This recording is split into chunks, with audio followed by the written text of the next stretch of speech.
네, 5.18 당시에 북한군이 내려왔다. 이들이 먼저 발포했고 계엄군은 방어를 한 것이다.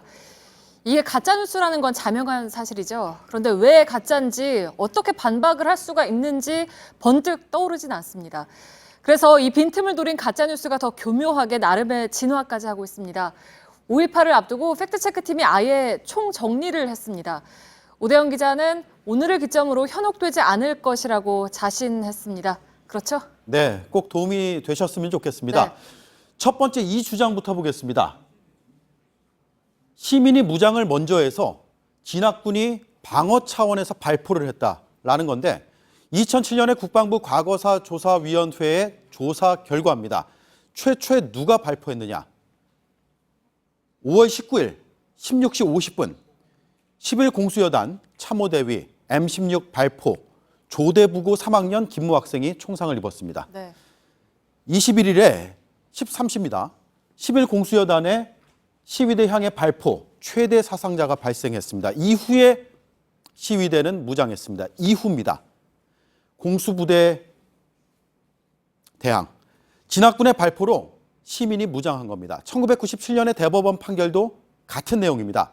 전두환 씨도 최근의 회고록에 결정적인 원인은 시위대 무장이라고 했는데 이것 역시 거짓입니다. 네, 그러니까 1997년 그리고 2007년 두 차례나 이미 명백하게 결론이 났는데도 이런 가짜뉴스들이 계속 돌아다니고 있다는 게 오히려 뉴스 아니겠습니까? 그렇습니다. 만드는 사람도 문제인데 왜 퍼지느냐?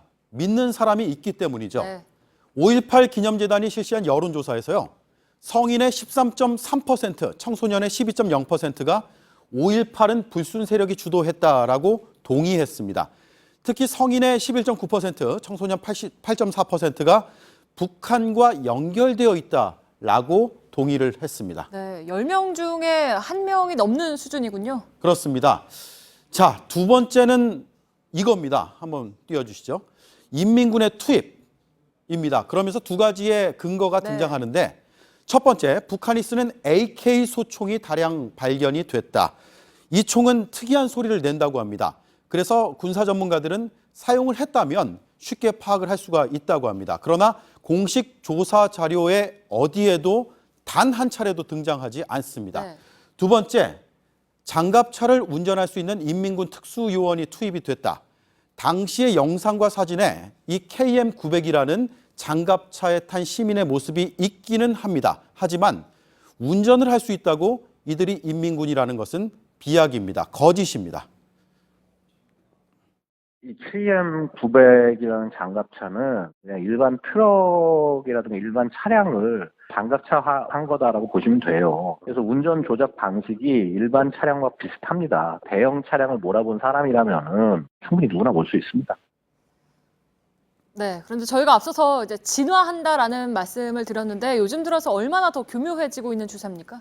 요새는요, 아예 특정인의 사진까지 돌고 있습니다. 이 네. 사람이 북한에서 내려온 인민군이다라는 건데 네. 대표적인 사례가 이겁니다. 고 황장엽 씨가 1980년에 광주에 특수군 조장으로 내려왔다. 그 증거가 바로 이 인물이다라는 겁니다. 네, 그러니까 1980년 사진과 한참 뒤의 사진을 함께 비교해 놓은 거죠? 그렇습니다. 사진을 보면은 외모가 일치한다, 비슷하다. 라는 거짓말까지 아주 그럴듯하게 꾸며놨는데요. 네. 저희가 오늘 이 사진 보고 나서 취재 과정에서 사진 속의 실제 인물과 연락이 닿았습니다. 광주에 살고 있는 박남선 씨였습니다. 날조죠, 날조. 황당하고 터무니없죠. 계엄 공수부대원들이 만행에 맞서 싸웠던 저희들을 갖다가 북한에서 파견 특수군이라고 지칭을 하고 그중에 한 명으로 저를 지목을 했을 때 정말 황당했습니다. 네, 박 씨 외에도 현재까지 가짜뉴스 속에서 인민군으로 몰린 시민 15명인 것으로 확인이 됐습니다. 소송이 진행되고 있습니다. 네, 가짜를 진짜로 둔갑시킨 것도 모자라서 멀쩡한 시민을 인민군으로 만들어버렸군요. 그렇습니다. 이 밖에도요, 가짜뉴스가 넘쳐납니다. 지금 들으시는 이 노래 임을 위한 행진곡이 북한을 찬양하는 노래다. 이런 말들 많잖아요.